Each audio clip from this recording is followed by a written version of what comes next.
மாவட்டத்தில் வந்து முதலீடு பண்றான். முன்னால முல்லை பெரியார் அணை உடைய போது வரைக்கும் கத்திக்கிட்டு இருக்கான். நாங்க கேட்கிறோம், கோட்டயத்துக்கு முல்லை பெரியாருக்கு என்னடா சம்பந்தம்னு கேட்கிறோம். ஆலப்புழாவில் கத்திக்கிட்டு இருக்கான். பார்த்தா 5 மில்லியன் மக்கள் செத்து போவாம்னு சுப்ரீம் கோர்ட்ல மேத்யூ நடும்பரான ஒரு வழக்கறிஞர் என்ன செய்யலாம், வழக்க போட்டு 5 மில்லியன் மக்கள் செத்து போயிருவாங்களா? ஒன்னு தெரிஞ்சுக்கோங்க, முல்லை பெரியார் என்பது கேரளாவிலே பள்ளத்தாக்கிலே பாயக்கூடிய நதி. அது எந்த ஊருக்குள்ளயும் தண்ணி ஏறாது. நீ ஆத்த ஒட்டி கொண்டு வீட்டை கட்டி வச்சுக்கிட்டு என் வீட்டுக்குள்ள தண்ணி வந்துருச்சுன்னு சப்பாத்துல ஒரு கூட்டம் உட்கார்ந்து போராடிக்கிட்டு இருக்கான். சப்பாத்து எங்க இருக்கு? 25 வருஷம் தான் சப்பாத்தோட வரலாறு. முல்லை பெரியார் எத்தனை வருஷமா போய்கிட்டு இருக்கு? 1000 வருஷமா போய்கிட்டு இருக்கு கேரளாவுக்குள்ள. அவன் என்ன செய்யறான்? சப்பாத்த ஆத்த ஒட்டி கொண்டு வீட்டை கட்டி வச்சுக்கிட்டு ஆத்துல தண்ணி திறந்து விட்டா ஐயோ என் வீடு முங்கிருச்சுன்னு சொல்லி எதை செஞ்சுக்கிட்டு இருக்கான்? ஒப்பாரி வச்சுக்கிட்டு இருக்கான். கேரளாவில் உள்ள அத்தனை பத்திரிக்கை, கேரளாவில் இருக்கக்கூடிய அத்தனை டிவி, கேரளாவில் இருக்கக்கூடிய அத்தனை என்ஜிஓ எல்லாருடைய வேலையும் இந்த முல்லை பெரியார் அணையை உடைப்பது. உடைக்க முடியுமா? முல்லை பெரியார் அணைகிட்ட வர முடியுமா? நீ வண்டி பெரியார் வரைக்கும் நீ கத்திட்டு போயிருவ. லிமிட் வண்டி பெரியார், வண்டி பெரியார் வரைக்கும் நீ கத்துனா கூட அணைக்கு நீ கை வைக்கணும். 2011 என்ன நடந்துச்சு? 2 மாசம் கேரளாவுக்கு காய்கறி வரலடா. 2 மாசம் கேரளாவுக்கு காய்கறி போல, அரிசி போகல, பருப்பு போகல. கேரளாவில் இருக்கக்கூடிய உள்ளடங்கிய மாவட்டங்கள் திருச்சூர், பாலக்காட்டுல பட்டினி எவ்வளவு வேணும் தெரிஞ்சுக்கோங்க. அதை செய்யறதுக்கு எங்களுக்கு எவ்வளவு நேரம் ஆகும்? எவ்வளவு நேரம் ஆயிரும்? வேலையே இதுதான். காலையில எந்திரிச்ச உடனே பெரியாரான உடைய போகுது, பெரியாரான உடைய போகுது. அது எப்படிதான் உடையும்? பெண்ணிக்கு அப்படிங்கிற மனுஷனுடைய ஆன்மா அந்த அணையில் இருக்கு. அவருடைய ரத்தமும் சதையும் என்ன செய்திருக்கு? அந்த அணையில் இருக்கு. அந்த அணை உடையுமா? நீ உடையும் சொல்லி வருஷம் என்னாச்சு? 40 வருஷம் ஆச்சு. 1979 பீர்மேடு எம்எல்ஏ ஆகிறது CA குரியன், இந்திய கம்யூனிஸ்ட் கட்சிக்காரன். அவன் தான் சட்டமன்றத்தில் முதல்ல சொன்னான் ஆனா உடைய போதுன்னு சொன்னான். அவன் சொல்லி 42 வருஷம் ஆச்சு. அணை உடைஞ்சிருக்கா? அணை உடைஞ்சிருக்கா? உடையல. ஒரு சின்ன கீறல் கூட இல்ல. அதை பொறுத்துக் கொள்ள முடியவில்லை. 40 வருஷமா அணை உடையுதுன்னு சொன்னான். அணை உடைஞ்சிருக்காடா? வந்து பாருங்களேன், வந்து பாருங்களேன். அணை எப்படி உடையும்? அணை உடையாது, அணை உடையாது. தமிழக அரசாங்கம் என்ன செய்யுது? அணையை கவனிக்கவே இல்லை, விட்டுச்சு. சவலப்பிள்ள மாதிரி ஆகி போயிடுச்சு. எங்க அணை கண்டுக்கிடவே இல்லை. அரசாங்கம் கண்டுக்கிடாதனுடைய விளைவு கேரளாவை சேர்ந்த 2 பெரிய அதிகாரிகளை இந்த அணை பாதுகாப்பு கமிட்டியில் உணர்ந்து போட்டிருக்கிறாங்க. 2 பேர் ஆத்தரைஸ்டு பாடியான இரிகேஷன் டிபார்ட்மெண்ட் உள்ள உட்கார்ந்துகிட்டு அணையில் இருக்கக்கூடிய நம்முடைய பொறியாளர்களை வேலை செய்ய விடாம தடுத்த நிலையில மத்திய நீர்வள அமைச்சகம் என்ன செய்யுது? 2 கேரளா அதிகாரிகள் வந்து உள்ள போட்டிருக்காங்க. 2 பேரும் நல்லவங்க கிடையாது.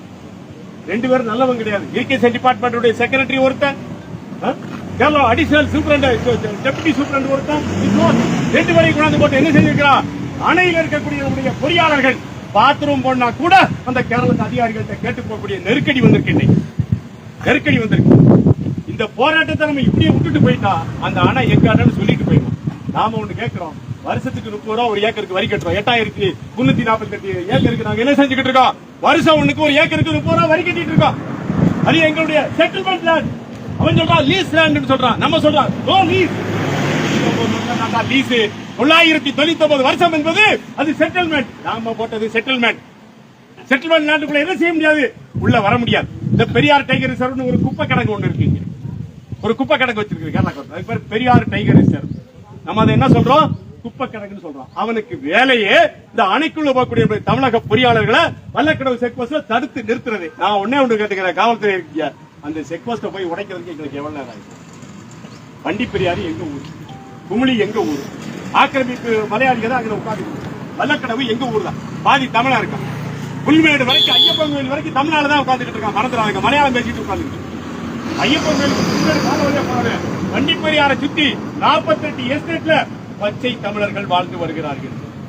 நம்மளே உடைக்கணும், அவனே உடைக்கணும். பக்கத்துல டைமோக் இருக்கு. டைமோக் ஒரு பெரிய கிராமம், தமிழர் எஸ்டேட். அது அங்க இருக்க ஒரு 10 பேர் வல்லக்கடவு சூறையாடி போட்டு வந்து சட்டத்தை மதித்து நம்ம என்ன செய்யறோம்? கோரிக்கை முழக்கங்கள் எழுப்பி இந்த இடத்தோட நிற்கிறோம். எங்க அண்ணன் நேரத்தில் சட்டம் போடுற இதோட நிப்பாட்டிய நீ எங்க சொல்லிட்டு ஒன்னே ஒண்ணுதான். அரசாங்கத்துக்கு புரியுதோ இல்லையோ, இந்த தேனி மாவட்ட நிர்வாகம் நம்முடைய போராட்டத்துக்கு ஒத்துழைப்பு கொடுக்கிறது. அதனாலதான் நம்ம அவங்களுக்கு ஒத்துழைப்பு. மறந்துடாதீங்க, குமிழில போய் போராடுறதுக்கு எவ்வளவு நேரம் ஆயிரும்? குமிழில போய் போராட எவ்வளவு நேரம் ஆயிரும்? இந்த போராட்டத்தை மடைமாற்றுவது அல்லது இந்த போராட்டத்தை அழிப்பது என்னுடைய வேலை அல்ல. அதே நேரத்தில் மாவட்ட நிர்வாகம் நம்முடைய செய்தியை கொண்டு போய் சேர்க்க வேண்டிய இடத்தை சேர்த்துறாங்க. அதனாலதான் நம்ம என்ன செய்யறோம்? இந்த இடத்தோட நம்ம நிப்பாட்டிக்கிறோம். புரிஞ்சுக்கோங்க தயவு செய்து. என் மேல யாரும் வருத்தப்படாது. நிறைய பேர் என் மேல வருத்தப்படுறீங்க. நான் தான் ஏதோ உங்களுக்கு நிப்பாட்ட மாதிரி சொல்லி இல்ல, எல்லாத்துக்கும் ஒத்துழைப்பு கொடுக்கும். இங்க இருக்கக்கூடிய போலீஸ் எல்லாம் இந்த முல்லை பெரியார் தண்ணியை குடிச்சு வளர்றவங்க. இந்த தண்ணி இல்லைன்னா அவங்களும் இல்ல நம்மளும் இல்ல. எப்படி எதிராக இருப்பாங்க? முல்லை பெரியார் அணைக்கு எதிராக ஒரு காவல்துறை எப்படி இருக்க முடியும்? இங்க வாழக்கூடிய, இங்க பிறந்து வளர்ந்தவங்க அல்லது இங்க வேலை பார்க்கறவங்க எப்படி இருக்க முடியும்? முல்லை பெரியார் அணைக்கு எதிராக இருக்க முடியாது. அதனால நம்ம சொல்றோம், அரசாங்கத்திற்கும் காவல்துறைக்கும் நாம ஒத்துழைப்பு கொடுக்கிறோம். அரசாங்கம் இந்த பிரச்சனைகளை கண்ணுற்று பார்க்க வேண்டும். முதல்ல முல்லை பெரியார் பிரச்சனைனா நம்ம தான் ரோட்டுக்கு வர்றோம். அரசாங்கம் வந்திருக்கணும். அரசாங்கம் வரல. சுப்ரீம் கோர்ட்ல போய் சரியான முறையில் வாதாடியதால இந்த கமிட்டி கொஞ்சம் உயிர் கிடைச்சிருக்கு. முந்தா நாள் நடந்த அந்த கமிட்டி கூட்டத்தில் கேரள அதிகாரிகள், தேசிய அணைகள் பாதுகாப்பு ஆணையத்தினுடைய உறுப்பினர்கள் வறுத்து எடுத்திருக்கிறாங்க. ஓடி போயிட்டான். எல்லா பேரும் வீடியோ கால் வந்து வெளியேறிட்டான். அந்த மாதிரி ஒரு நெருக்கடியை கொடுக்கறாங்க. நாம என்ன செய்யறோம்னு கேட்டா, 7 பேர் கொண்ட கமிட்டியை அணையை பாதுகாப்பதற்காக மத்திய நீர்வளத்துறை அமைச்சகம் அமைச்சிருக்கு. அந்த கமிட்டியில 2 கேரளா அதிகாரிகள் இருக்கிறாங்க. இந்த 2 பேரும் வெளியேறணும். அதான் நம்முடைய ஒற்றை கோரிக்கை. 2 பேரை வெளியேற்ற வரைக்கும் போராட்டத்தை தொடர்ந்து நடத்த வேண்டும். அது தேவையாக இருக்கிறது. அவர்கள் உள்ளே இருந்தால் அணையை பாதுகாக்க முடியாது. அணையில் ஒரு செங்கல் எடுத்து வைக்க முடியும். அன்ஆத்தரைஸ்டு பாடி மைனர் இரிகேஷன் டிபார்ட்மெண்ட் கேரளா